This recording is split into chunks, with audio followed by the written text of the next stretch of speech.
Friend, welcome to my channel. ఈరోజు మనం మేరే Sai 937 episode తెలుగులో తెలుసుకుందాము. కొద్ది రోజులకి దీక్షిత్ వాడ నిర్మాణ కార్యక్రమం పూర్తవుతుంది. సాయి చేతుల మీదుగానే ఆ ఇంటిని ప్రారంభించడం జరుగుతుంది. వెంటనే సాయి ఇక మీదట ఈ షిరిడి గ్రామానికి వచ్చే అతిథులకి ఎటువంటి అసౌకర్యం లేకుండా ఇప్పుడు ధర్మశాల అలాగే దీక్షిత్ వాడ అందుబాటులో ఉంటాయి. కాబట్టి ఎవరు వచ్చినప్పటికీ కూడాను, ఎంతమంది వచ్చినప్పటికీ కూడాను ఎటువంటి ఇబ్బంది లేకుండా ప్రశాంతంగా కావాల్సినన్ని రోజులు ఇక్కడ ఉండవచ్చు. దీక్షిత్ విల్లాలో ఇప్పటి నుంచి అందరికీ సదుపాయం లభిస్తుంది ఉచితంగానే అని అలా సాయి చెప్పడంతో వెంటనే దీక్షిత్, సాయి, నిజానికి ఇదంతా సంభవం అవడానికి కారణం మీరే. మీ యొక్క ఆదేశం, నా యొక్క ఆచరణ చక్కగా సమయం కలిసి రావడంతో అంతా బాగా వచ్చాయి. నేను ఈ షిరిడి గ్రామంలో ఇంటి నిర్మాణం చేపడతానని కలలో కూడా ఊహించనేలేదు. ఈ రోజున ఇలా నాకు ఇంటిని నిర్మాణం చేపట్టుకునే అవకాశం కలగజేసినందుకు, ఈ స్థలాన్ని నాకు కేటాయించినందుకు, అలాగే అతిథులకి నాకు కొంచెం సేవ చేసుకునే భాగ్యం కల్పించినందుకు నేను మీకు రుణపడి ఉంటానని మాట ఇస్తున్నాను. చాలా చాలా ధన్యవాదాలు సాయి అనగా సాయి రాముడు మేలు చేయాలి అని ఆశీర్వదిస్తారు. మరుసటి రోజు ఉదయం యథావిధిగా చంప ద్వారకామాయలోనికి కావాల్సిన నీటిని తీసుకువస్తుంది. ఆ తర్వాత రంభాతో కలిసి సాయి కోసం అల్పాహారం సిద్ధం చేసే పనిలో నిమగ్నం అవుతుంది. ఇంతలో తాత్య దుని కోసం కావాల్సిన పుల్లల్ని సిద్ధం చేస్తూ ఉంటారు. కేశవేమో ఆ ప్రదేశం అంతా అలా శుభ్రం చేస్తూ ఉంటారు. ఇంతలో అక్కడ మొత్తం చెల్లా చెదురుగా పుల్లలన్నీ పడిపోవడంతో ఇదేమిటి అంటూ ఆ పక్కకు చూసేసరికి అక్కడ ఉన్న గూడులో నుంచి పుల్లలన్నీ విరిగి కింద పడుతున్నాయనే విషయం అర్థమవుతుంది. వెంటనే తాత్య, ఒకసారి లారా, నీ దగ్గర ఉన్న ఒక పుల్లను కూడా తీసుకొనిరా అని అంటారు. వెంటనే తాత్య ఎందుకు అని అనగా వెంటనే కేశవ్, చూడు, దాదాపు ఈ గూడు నిర్మించి చాలా కాలమైనట్టుగా కనిపిస్తుంది. దానిలో ప్రస్తుతం ఎవరు నివాసం కూడా ఉండడం లేదు. అది ఇక్కడ ఉండడం వలన ఎవరికి ఎటువంటి ఉపయోగం లేదు. దాని యొక్క పుల్లలు ఎలాగో జారి కింద పడుతున్నాయి. ఇక్కడ ఈ ప్రదేశం అంతా అపరిశుభ్రం అవుతుంది. కాబట్టి ప్రస్తుతం దాన్ని తీసివేయడమే మంచిదని నా అభిప్రాయం అనగా వెంటనే తాత్య కూడా, అది నిజమే, ఎవరూ లేని ఈ గూడు ఇక్కడ ఉండడం కంటే తీసేస్తే కనీసం చూడడానికి నీటిగా శుభ్రంగా అయినా ఉంటుంది అని వెంటనే అలా ఒక పుల్ల తీసుకొని దాన్ని కింద పడవేసే ప్రయత్నంలో నిమగ్నమవుతారు. ఇంతలో అక్కడికి చేరుకున్న సాయి, కేశవ్ ఆగు అని కొంచెం గట్టిగా అంటారు. వెంటనే కేశవ్, సాయి, విషయం ఏమిటి అంటే ఇది ప్రస్తుతం ఖాళీగా ఉంది. ఈ గూడులో ఎటువంటి పక్షులు కానీ పిల్లలు కానీ నివాసం ఉండడం లేదు.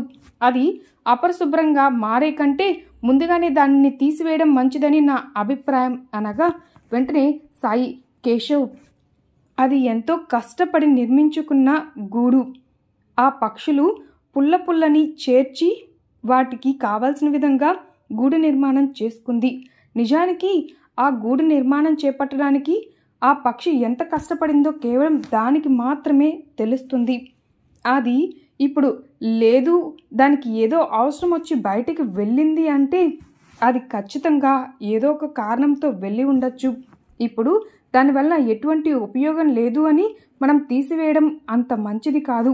కాబట్టి ప్రతి ఒక్కటి ఏదో ఒక సమయంలో ఏదో ఒక రూపంలో ఉపయోగపడుతుంది.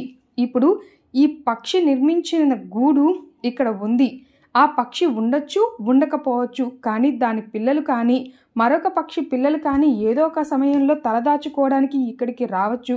కాబట్టి అనవసరంగా మనం ఒక దాని ఇంటిని పాడు చేయడం అంత శ్రేయస్కరం కాదు. మనం దీన్ని జాగ్రత్తగా అలాగే ఉంచుదాము. దానివల్ల ఇప్పుడు మనకి ఎటువంటి నష్టం లేదు కదా. ఇప్పుడు ఏదో ఒక పక్షికి ఖచ్చితంగా ఇది ఉపయోగపడవచ్చు ఏదో ఒక సమయంలో అనగా వెంటనే తాత్య, సాయి ఇప్పుడు దేని గురించి మాట్లాడుతున్నారు, ఎందుకింత భావోద్వేగానికి గురి అవుతున్నారు అని అలా ఆలోచిస్తూ ఉంటారు. ఇంతలో సాయి, చూడండి, కేవలం పక్షి విషయంలో మాత్రమే కాదు, ఏ జీవరాశి విషయంలో అయినా సరే మనం ఎప్పుడైనా ఆచితూచి నిర్ణయం తీసుకోవాల్సి ఉంటుంది. మనం జాగ్రత్తగా తీసుకునే నిర్ణయం కొంతమంది భవిష్యత్తు మీద ఆధారపడి ఉంటుంది అనే విషయాన్ని గుర్తుపెట్టుకోవాల్సి ఉంటుంది అని సాయి అలా మాట్లాడుతూ ఉంటారు. ఇంతలో అనుకోకుండా ఒక పక్షి పిల్ల వచ్చి ఆ గూటి మీద వాలగా వెంటనే కేశవ్, సాయి మీరు ఇలా ఏదో ఒక పక్షికి ఉపయోగపడుతుంది అని అన్నారో లేదో, ఇలా వెంటనే ఒక చిన్న పక్షి వచ్చేసి ఈ గూటి మీద వాలిపోయింది. చూస్తుంటే ఈ పక్షికి దీని అవసరం ఉందని అనిపిస్తుంది. కానీ ఒక విషయం చెప్పండి, అసలు ఇక్కడ గూడు ఉంది అనే విషయం ఈ పక్షికి ఎలా తెలిసి ఉంటుంది? ఇది పాడుపడిపోయి ఉంది నివాసం కూడా అనగా వెంటనే సాయి, చూడు రంభా, ఇది దాని చిన్ననాటి ఇల్లు. అది తన తల్లితో పాటు ఇక్కడ కొంతకాలం వరకు నివాసం ఉండింది. సమయం బాగుండో లేకో అది ఈ గూడుని ఖాళీ చేసి వెళ్ళిపోవాల్సిన పరిస్థితి నెలకొనింది. తన తల్లి నిర్మించిన గూడు ఇప్పుడు దానికి అవసరం కాబట్టి అది మరలా తిరిగి చేరుకుంది. మనం కొన్ని సమయాల్లో మనకి నిర్దేశించిన ప్రాంతం నుంచి మరొక ప్రాంతానికి వెళ్లాల్సిన పరిస్థితి నెలకొంటుంది. కానీ సమస్యల వలన మరలా ఆ గూటికి రావాల్సిన పరిస్థితి నెలకొన్నప్పుడు మనం తప్పకుండా ఆ గూటికి చేరుకోవాల్సి వస్తుంది. అలాంటప్పుడు జాగ్రత్తగా దాన్ని సద్వినియోగపరచుకోవాలి. ఇప్పుడు ఈ పక్షి తిరిగి ఇక్కడికి వచ్చినప్పటికీ కూడాను దానికి కొత్త జీవితం ఆరంభం కాబోతుంది.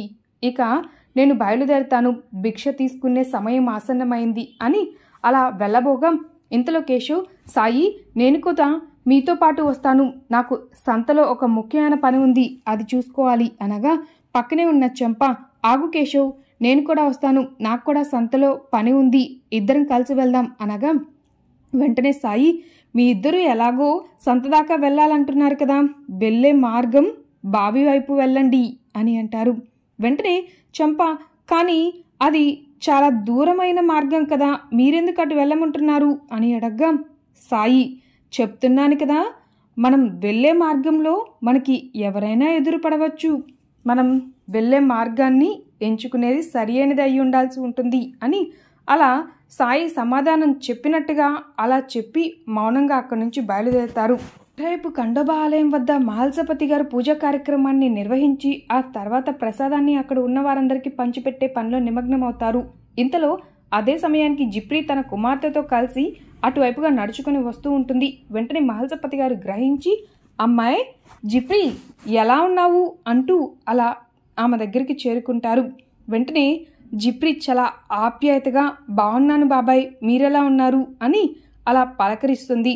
ఇంతలో అతనికి ఒక్కసారిగా చిన్నతనంలో జిప్రీ పాఠశాలలో చేసిన అల్లరి అవంతా అతని కళ్ళ ముందు మెదలడం మొదలవుతాయి. మరోవైపు సాయి భిక్షాటనికి అలా గ్రామంలోనికి నడుచుకొని వెళ్తూ రెహానా వాళ్ళ ఇంటి వద్దకి చేరుకొని అలా పిలవగా ఆమె వెంటనే సాయికి భిక్ష తీసుకురావడానికి ఇంట్లోనికి వెళ్తుంది.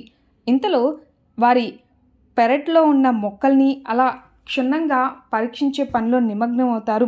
వెంటనే ఆమె భిక్ష తీసుకొని ఇంటి బయటకు చేరుకొని, సాయి చూడండి, వీటిని ఎంతో ప్రేమగా ఆప్యాయతగా నిన్ను పెంచుకోవాలని ఈ మొక్కల్ని నాటుకున్నాను, అవి రంగురంగు పూలు ఇస్తాయని నేను అభిప్రాయపడ్డాను, నేను వాటికి కావలసినవి నీరు ఎరువు అన్నీ అందజేసినప్పటికీ కూడాను ఇప్పుడు వాటికి ఉన్న పూలు ఏమాత్రం రావడం లేదు, అలాగే ఆకులు కూడా ఊడిపోతున్నాయి, కొద్ది రోజులకి ఇది ఎండిపోతుందేమోనని మాకు భావన కూడా కలుగుతుంది, నాకు చాలా బాధగా ఉంది, సరే ఇవన్నీ ఏముందిలేండి సాయి అంటూ తను తీసుకువచ్చిన ఆ భిక్షని సాయికి అందజేస్తూ ఉంటుంది.